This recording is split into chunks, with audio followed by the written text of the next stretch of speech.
Assalamualaikum warahmatullahi wabarakatuh. Segala puji bagi Allah yang telah menjadikan hubungan-hubungan rohani ikatan-ikatan hati dengan para tokoh yang memiliki sifat-sifat mulia dan diridhoi sebagai salah satu sebab yang mendatangkan rahmat dan inayahnya.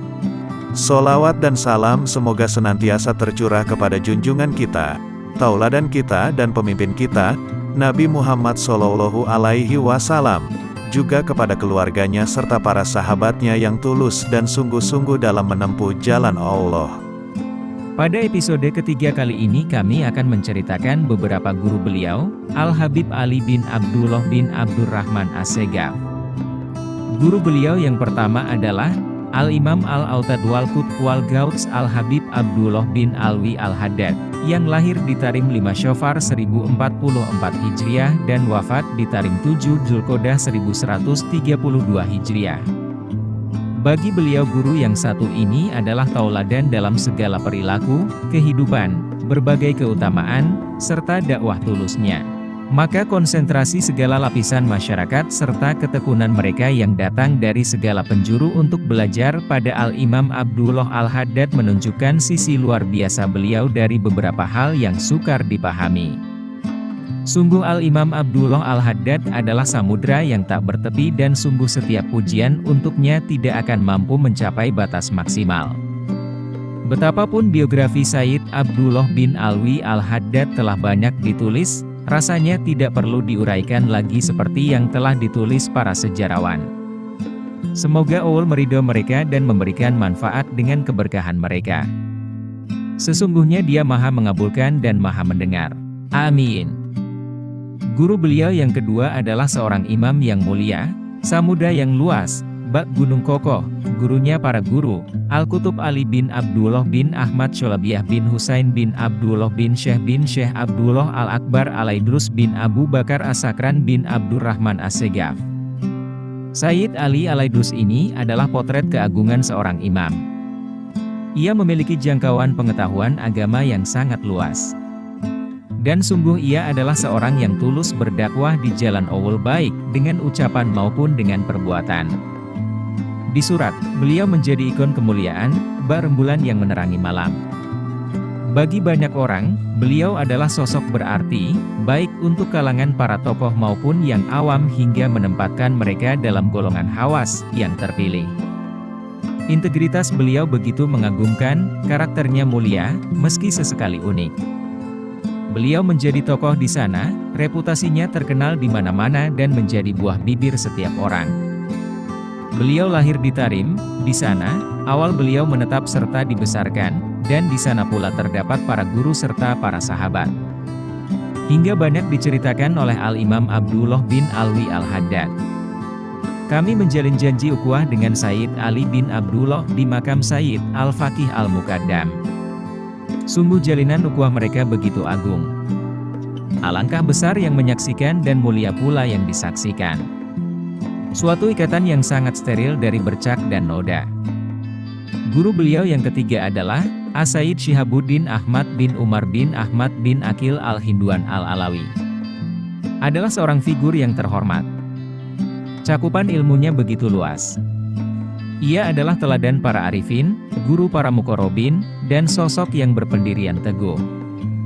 Beliau belajar sejumlah kitab dari Syekh Syihabuddin. Ia kerap mendatanginya, dan memperoleh banyak manfaat khusus dari sang guru. Sayyid Syihabuddin Al-Hinduan adalah pribadi berhati lapang, ramah, serta rendah hati terutama pada para ulama dan orang-orang soleh. Hidupnya begitu zuhud, tidak terlihat kecenderungannya pada urusan duniawi ataupun yang berkaitan dengan keduniawian. Demikian kutipan singkat biografi beliau, semoga Allah memberikan manfaat kepada kita dengan rahasia dan cahaya mereka, amin. Di antara guru beliau yang lain ialah, imam besar yang luas ilmunya, junjungan kita, Syekh Muhakkik yang sempurna, mulia, dan figur yang banyak menolong, yaitu Al-Imam Ahmad bin Zain Al-Habsyi. Semua orang mengakui integritasnya dan merasakan manfaat atas keberadaannya. Di tempat beliau, penuntut ilmu banyak berdatangan dari berbagai tempat yang cukup jauh. Said Ahmad adalah sosok imam idola semua orang pada zaman itu dan telah menjadi tokoh di antara para tokoh. Ia wafat pada hari Jumat waktu Asyar tanggal 19 Syaban tahun 1144 Hijriah atau 16 Februari 1732 Masehi. Semoga Allah meridhoinya dan memberikan kita manfaat dengan keberkahannya. Adapun di antara guru-guru beliau di Haromain dan Zabit adalah Syekh Muhammad bin Abu Najah, seorang imam yang terpandang yang menguasai sejumlah ilmu. Sayyid Ali Assegaf banyak mengutip perkataan gurunya ini. Beliau merasakan manfaat yang begitu besar dari pelajaran gurunya baik di pengajian ataupun di majelis-majelisnya. Beliau mendapat ijazah umum darinya untuk membaca, mengajar, dan memberi fatwa sejumlah ilmu. Di antara guru beliau yang lain adalah seorang tokoh yang dikenal cukup pakar dalam bidang agama, yaitu Al-Imam Salamah Al-Adhawi. Beliau belajar padanya di Madinah. Dari Imam Salamah beliau memperoleh ijazah ringkas. Berikut kutipan ijazah yang ditulis di Madinah pada hari Jumat tanggal 19 Zulqa'dah tahun 1122 Hijriah oleh Al-Imam Salamah Al-Adhawi. Telah belajar kepadaku Sayyid Ali bin Abdullah bin Abdurrahman bin Abu Bakar As-Sakran Assegaf, seorang pemuda yang pandai dan bernasab mulia, tentang kitab Al-Minhaj dalam ilmu fikih karangan Al-Imam Ar-Rabbani Syekh Muhyiddin Abu Zakaria Yahya bin Syaraf An-Nawawi. Semoga Allah merahmatinya dan memberikan manfaat kepada kita dengan keberkahannya. Maka aku ketahui bahwa dia adalah seorang pemuda yang bersih, cerdas, yang diberi hidayah serta diridhoi Allah Subhanahu wa Ta'ala. Oleh karena itu kuberikan padanya ijazah untuk membaca dan membawakan riwayat-riwayat yang telah diijazahkan kepadaku dari para guru yang masih hidup maupun yang telah wafat. Kuberikan padanya ijazah khusus sekaligus ijazah umum sebagaimana para guruku telah memberiku ijazah umum dari semua yang mereka riwayatkan dalam ilmu tafsir, hadits, aqaid, fikih, usyul, furu, ilmu-ilmu alat, wirid-wirid, dan lain sebagainya yang telah ditetapkan dalam ijazah mereka, syarat-syarat yang telah diakui oleh para ulama, guna memberi fatwa dengan pendapat rajih atau pendapat kuat yang dipilih dan memperhatikan pendapat yang marjuh apabila cukup kuat, juga berijtihad yang hak. Mengeluarkan fatwa demi kemaslahatan agama. Adapun pendapat yang lemah atau marjuh, jangan digunakan untuk mengeluarkan fatwa. Guru beliau yang lain ialah Syekh Ali bin Ali Al-Mahrumi. Sebuah ijazah diperoleh dari gurunya itu, yang ditulis pada hari Selasa tanggal 6 Zulqa'dah 1121 Hijriah. Dengan sanad ini pula, kami riwayatkan semua karangan Al-Imam An-Nawawi lalu kuijazahkan kepadanya, dengan seluruh karyanya, di mana ia bisa mengajarkan kepada siapapun, kapanpun, dan dimanapun atas kehendaknya dengan syarat yang telah diakui oleh para ahli fikih, hadits, dan atsar. Dan aku wasiatkan kepadanya agar tidak melupakanku dalam setiap doanya, terutama di saat atau di tempat-tempat ijabah. Diceritakan bahwa Syekh Muhammad Hayah juga sempat menjadi gurunya. Sosok ini adalah seorang imam yang mulia, cakupan ilmunya begitu luas. Ia merupakan salah satu tokoh pakar dalam bidang agama. Beliau pernah berkata mengenai gurunya ini, ia hampir hafal isi kitab Fath al-Jawad. Ia pernah membacakanku kitab tersebut, dan aku menyimaknya di mana hampir tidak ada sedikit pun yang terlupa. Maha suci Allah, Zat yang maha pemberi dan pelimpah anugerah kepada siapa yang dikehendaki dari hambanya. Ia sangat bersungguh-sungguh dan selalu tekun dalam memberikan pelajaran.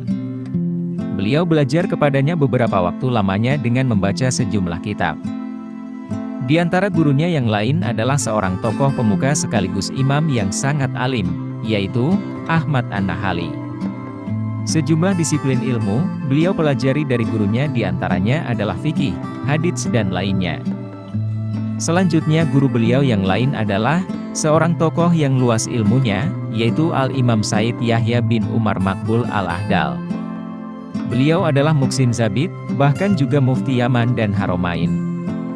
Beliau seorang imam yang banyak memiliki wawasan agama, ibarat lautan yang luas. Beliau menguasai semua ilmu, baik yang tersurat maupun yang tersirat. Madrasahnya dipenuhi oleh murid-murid pilihan. Konon diceritakan bahwa ia banyak menerima amanat sumbangan dan wakaf. Beliau belajar padanya di kota Zabid. Dari gurunya pula, beliau memperoleh ijazah umum dari segala yang diajarkan beserta perawi-perawinya. Sayyid Yahya merupakan satu-satunya imam di zamannya. Maka usai sudah biografi sebagian para guru beliau yang ingin kami sampaikan. Meskipun ada sejumlah guru beliau yang lain, namun kami tidak memperoleh informasi mengenai mereka karena jauhnya lokasi untuk menelusuri data-data yang dibutuhkan. Semoga berkat mereka Allah memberikan manfaat kepada kita dan tidak menghalangi kita mendapatkan keberkahan mereka dan semoga Allah meridhoi mereka. Amin.